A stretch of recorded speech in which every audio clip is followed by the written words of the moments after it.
पेश हूँ एक और नई कथा के साथ। ओम नमो भगवते वासुदेवाय नमः। और यह कथा है एक माँ और दो पुत्रों की। माँ तो दिखने में इतनी सौंदर्य रूप से भरी और उनके बच्चे वृद्धावस्था में निर्बल असहाय पड़े हुए उनकी गोद में, और उनकी माता को कुछ दासियाँ पंखा झल रही हैं और वह माता इतनी ज़्यादा क्रंदन कर रही है, इतनी ज़्यादा पीड़ा में है कि वहाँ का पूरा वातावरण ही पूरा दुख में हुआ पड़ा है। पेड़ पंछी सभी रो रहे हैं। परंतु वहाँ से गुजरते नारद जी ने उन स्त्री को देख लिया।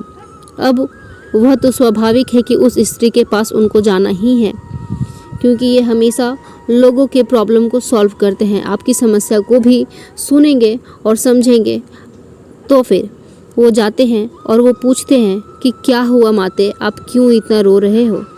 तो उन्होंने कहा कि मेरी भी अवस्था कुछ ऐसी ही थी कुछ समय पहले, लेकिन यहाँ पे कुछ लोग आए और उन लोगों ने इतनी ज़्यादा भक्ति भावना मन में रखी कि मेरी अवस्था ठीक हो गई। परंतु यह है ज्ञान और वैराग्य, और मैं उनकी माता भक्ति। तो भक्ति की अवस्था तो ठीक हो गई, परंतु यह ज्ञान और वैराग्य ऐसे निर्बल पड़े हैं जिसकी वजह से मुझे अत्यधिक पीड़ा हो रही है और मुझे इसका समाधान कुछ समझ नहीं आ रहा। तो नारद जी कहते हैं, इसमें इतनी सोचने वाली बात कौन सी है, समाधान तो आपके सामने है, और वह है श्रीमद् भगवद गीता का पाठ करना। और इस कथा से आप यह भी समझेंगे कि जीवन में भक्ति के साथ साथ ज्ञान और वैराग्य की भी ज़रूरत है।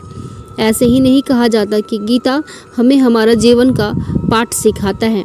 तो चलिए इस कथा से यह सीखते हैं। अब भक्ति तो ठीक थी, परंतु ज्ञान और वैराग्य की अवस्था बिल्कुल खराब थी।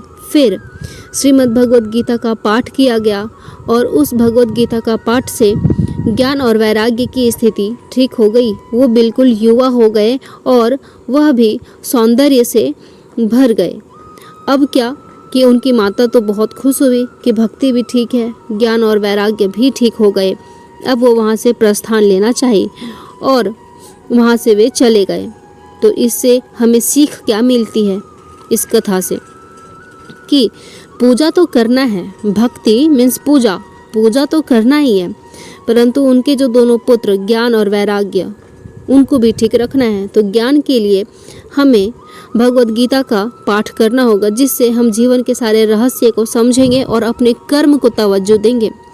अब यहाँ ज्ञान था, ज्ञान को हमेशा बढ़ाना है, ज्ञान से कभी मुंह ना मोड़े, हमेशा कुछ ना कुछ जीवन में सीखने का प्रयास करें और सीखते रहें। और सीखने के बाद जो कुछ भी अर्जित होता है उससे इतनी ज़्यादा आसक्ति ना रखें, इतनी ज़्यादा मोह में उससे ना पड़े कि वो यदि ना मिले तो हम बच नहीं सकेंगे। जैसे कि कुछ आज के लोग नहीं मिलता है तो उसके लिए परेशान हो जाते हैं, लोग क्या से क्या बुरा कर्म करते हैं, वो हमें नहीं करना चाहिए। भक्ति ज्ञान और वैराग्य दोनों को बैलेंस रखें। राधे राधे।